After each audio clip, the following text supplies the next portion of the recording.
You know that kid in class who barely says a word? The one sitting in the back, watching everything but never really joining in? Most people write them off as shy or awkward. But here is the truth no one tells you. Their silence is not empty, it is full. And what is going on inside their head would shock you, because the quiet kid is not quiet at all, not where it matters. Inside, there is a storm of thoughts, feelings, and observations that most people will never see. And today, we are going to pull back the curtain on what really happens in the mind of someone the world so often overlooks. So let us start with the biggest lie people believe about quiet kids. They think silence means there is nothing to say. They assume that if someone is not talking, they must be boring, empty, or just have nothing going on upstairs.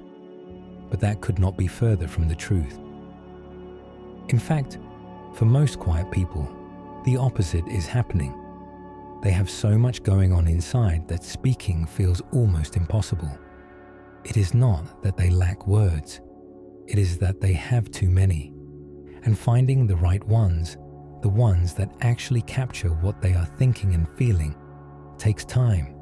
More time than most conversations allow. More time than most people are willing to give.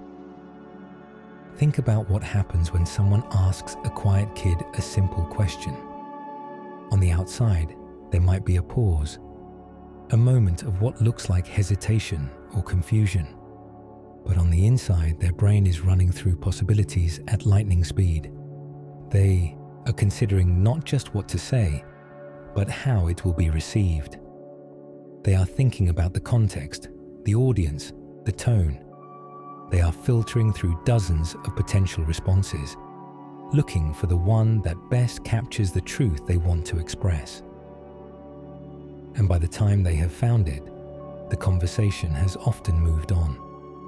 The moment has passed, and they are left holding words that never got said, adding them to a collection that grows larger every day.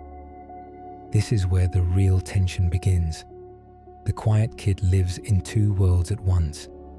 There is the outer world, the one everyone else sees, the classroom, the lunch table, the group chat, the party they got dragged to against their will. And then there is the inner world, a place so rich and detailed that it sometimes feels more real than the world outside. This inner world is where they spend most of their time. It is where they replay conversations, imagine different outcomes, and think deeply about things that others brush past without a second thought. And while everyone else is rushing through life trying to keep up, they are sitting still, taking it all in.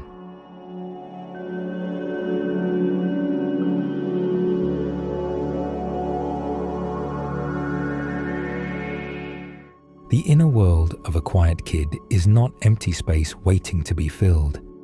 It is a library filled with observations, a museum of moments preserved in perfect detail, a theater where memories play on repeat and future scenarios get rehearsed over and over again. They might be sitting silently at dinner, but inside they are processing a conversation from 3 days ago, wondering if they said the wrong thing, figuring out what they should have said instead. They might look bored in class, but their mind is wandering through questions that have nothing to do with the lesson. Questions about life, about meaning, about why people do the things they do when they think no one is watching. But here is the thing. The outer world does not understand the inner world.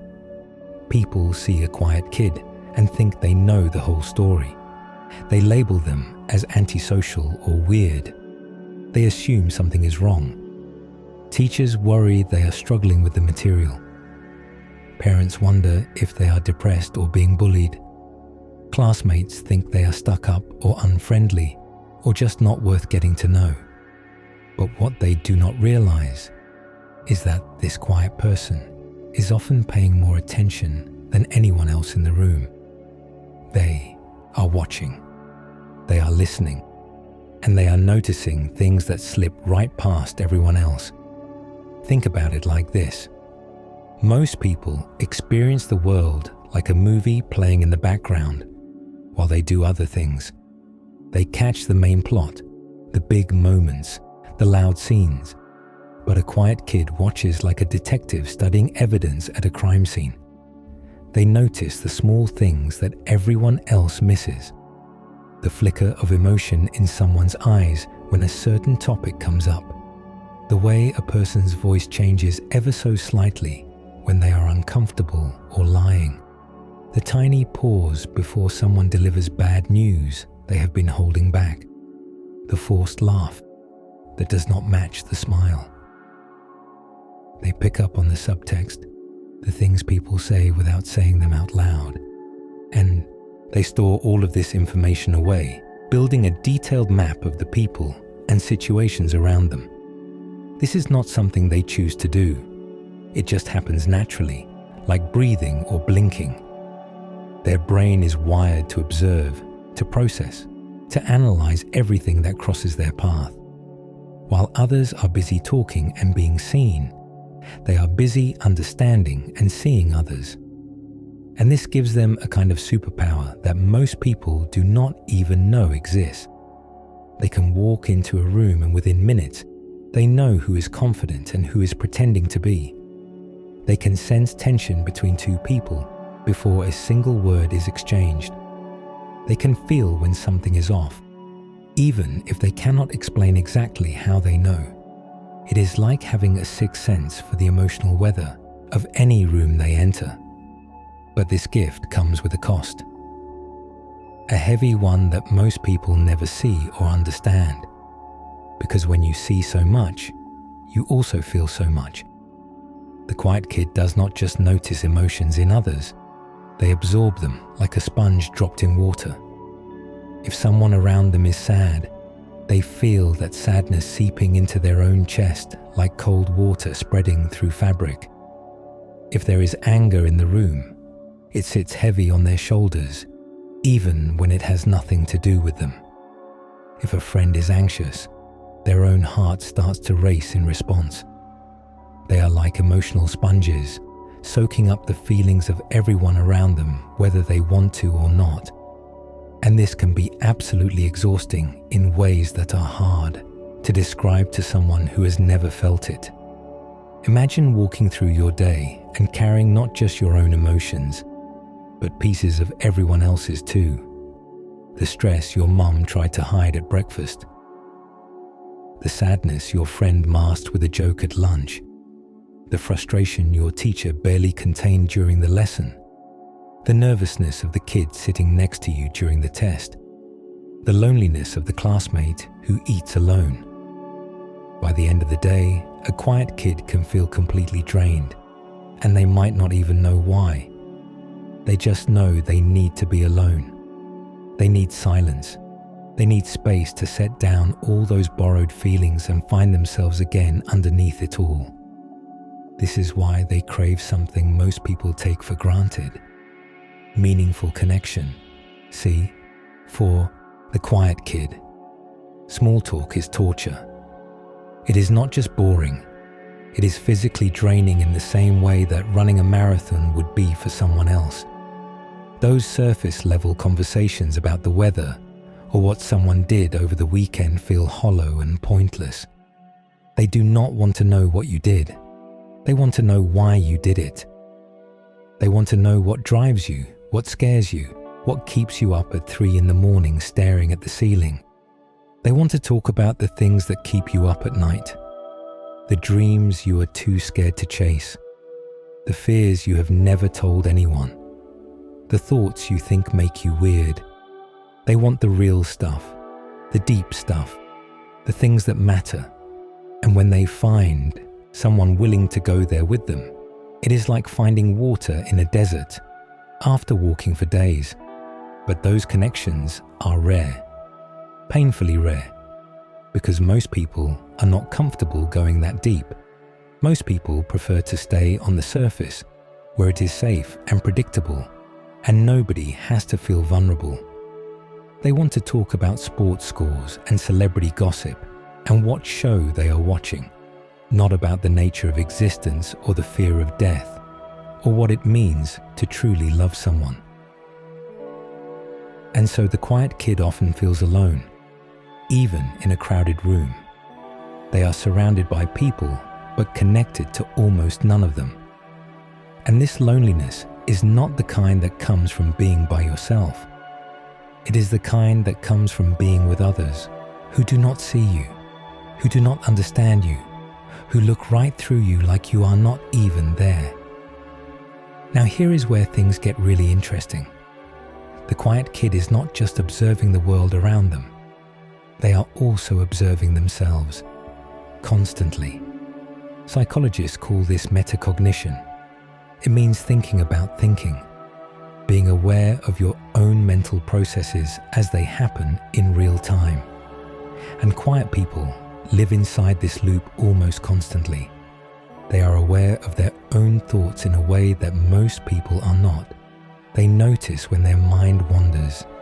They catch themselves making assumptions. They question their own beliefs and wonder why they feel the way they feel. They watch themselves having emotions and then have emotions about those emotions.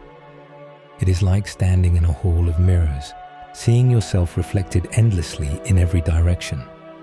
On one hand, this makes them incredibly self-aware. They know their strengths and weaknesses better than anyone else could. They can see their own patterns, their triggers, their blind spots. They understand why they react to certain things and can often predict their own behavior before it happens. But on the other hand, this constant self-observation can become a trap. Because when you are always watching yourself think, it is hard to just be. Every decision gets analyzed from multiple angles. Every word gets weighed and measured before it leaves their mouth.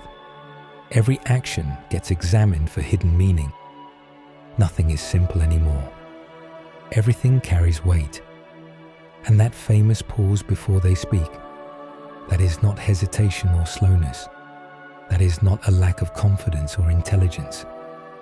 That is their brain running through a dozen different ways to say something, trying to find the one that will be understood correctly. They want to say something that matters, something true, something that will land the way they intend it to. And in a world that values quick comebacks and instant reactions, this thoughtfulness can be mistaken for weakness or stupidity or social awkwardness. But it is not weakness. It is not stupidity. It is precision. It is care. It is respect for the power of words. And then there is the need for solitude.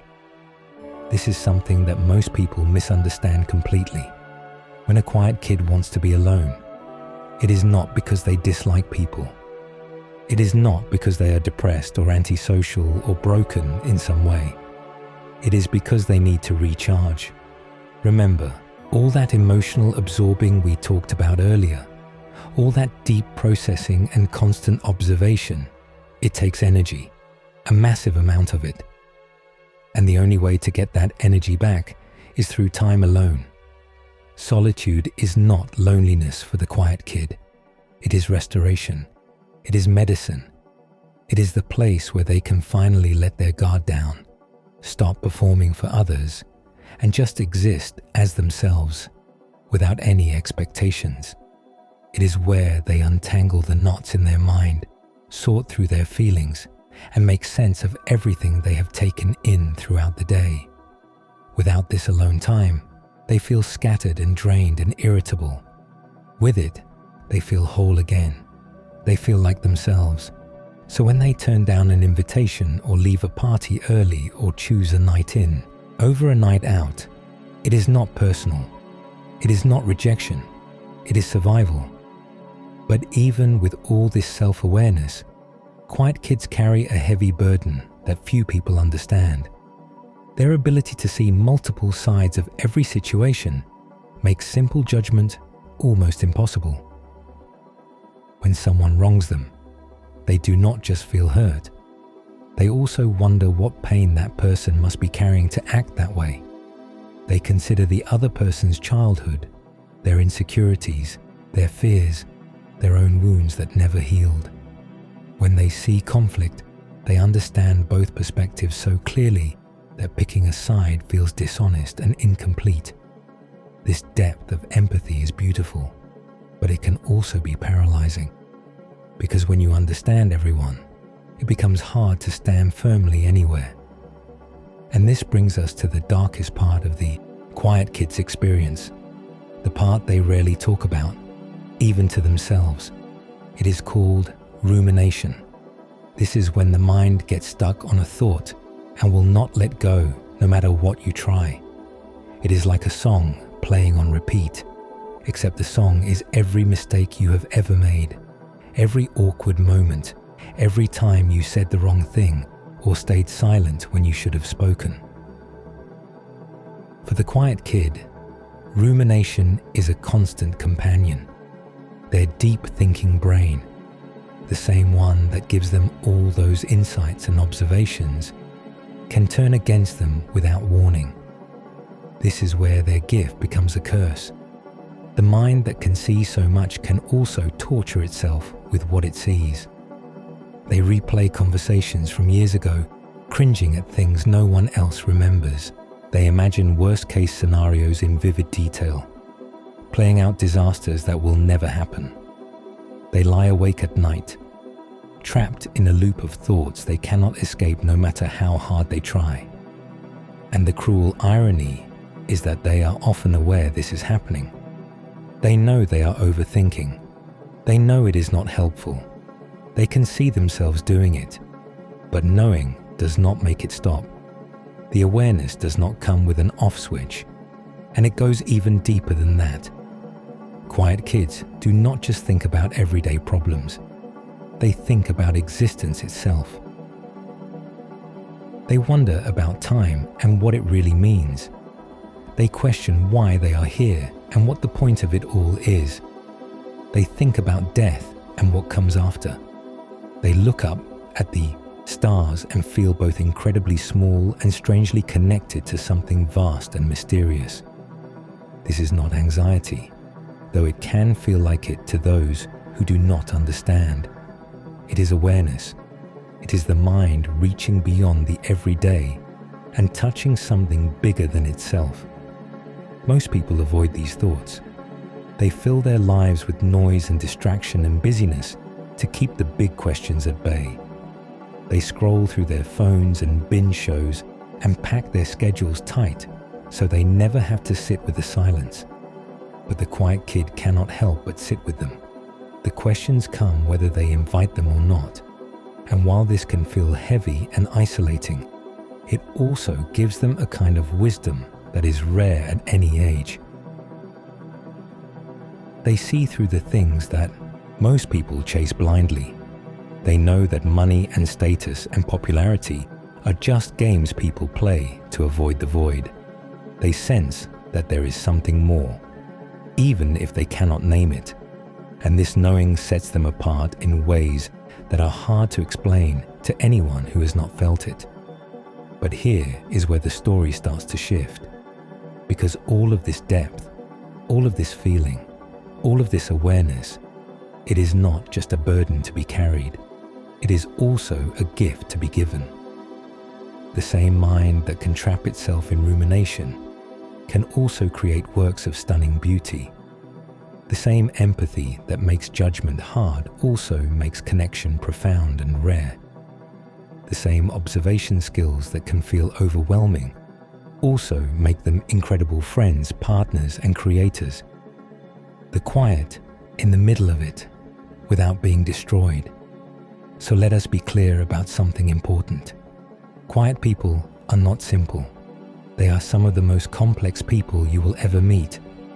Their minds are always working, always building, always connecting dots that others do not even see exist. They carry a depth that can feel like a weight, but it is also their greatest strength. They are bridges between logic and emotion, between thinking and feeling, between the inner world and the outer one. And that sadness you sometimes see in their eyes, That is not depression waiting to be fixed. It is awareness. It is the knowledge that beauty and loss are woven together, that every hello contains a goodbye, that the things we love most are also the things we will one day lose. This is not a flaw in their wiring. It is a feature. It is what allows them to appreciate moments that others rush past. It is what makes their love so deep and their presence so meaningful to those lucky enough to receive it. The quiet kid does not need to change. They do not need to become louder or more outgoing or more normal, whatever that means. The world has enough noise already. What it needs is depth. What it needs is people who think before they speak, who feel before they judge, who see before they assume. What it needs is exactly what the quiet kid has to offer. So if you are watching this and you are that quiet kid, hear this clearly. Your silence is not a weakness. It is an act of precision in a world that speaks too carelessly. Your mind is not broken. It is an engine of meaning in a world that often settles for empty. You are not too sensitive or too serious or too much. You are exactly what you are supposed to be. And the world needs you, not in spite of your quietness, but because of it. You bring a light that only comes from depth, a warmth that only comes from truly seeing others, a wisdom that only comes from sitting with the hard questions instead of running from them. And while the world may not always understand you, the people who matter will. They will recognize the gift of your attention, the rarity of your presence, the treasure of your trust.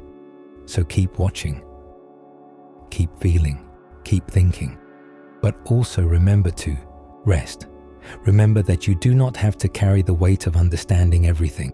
Remember that it is okay to just exist sometimes, without analyzing or processing or figuring out. You have already given the world so much by being who you are. Now give yourself the gift of simply being. There is something powerful about being understood, something healing about knowing that the way you experience the world is not wrong or broken, just different. And maybe the most important thing a quiet kid can learn is that their differences are not flaws to be fixed, but features to be embraced. The world tries to tell them they need to speak up more, put themselves out there, be more social, be more normal. But what if the world has it backwards? What if the quiet ones are not the ones who need to change? What if they are exactly what this loud and chaotic world needs more of? Think about it. In a world where everyone is shouting to be heard, the quiet kid listens. In a world where everyone rushes to the next thing, the quiet kid pauses. In a world where surface-level connections have become the norm, the quiet kid craves something deeper. They are not lacking something. They are offering something increasingly rare. And maybe the world is finally starting to realize how much it needs what they have. And if this video spoke to you, if you saw yourself in these words, let me know in the comments below. Share your experience. Tell me what it is like inside your head. Because I think there are a lot of quiet kids out there who need to know they are not alone. Hit that like button if this helped you see yourself or someone you know in a new way.